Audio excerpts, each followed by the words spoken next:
Tayo natin itong Kotse Max car shampoo, no? Para matest natin kung goods ba siya talaga. Uy, teka lang, kailangan tayo lang dito may wagang ito. Oops, puno-puno solid to solid nga.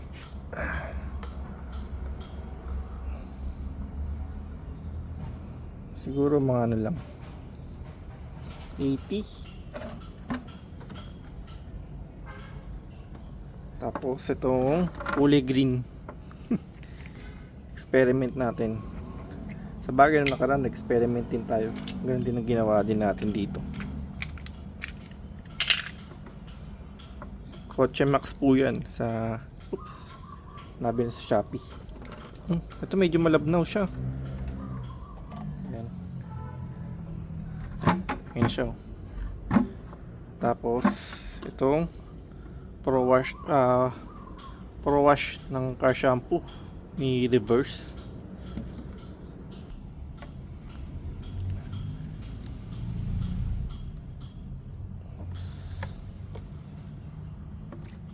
Yun.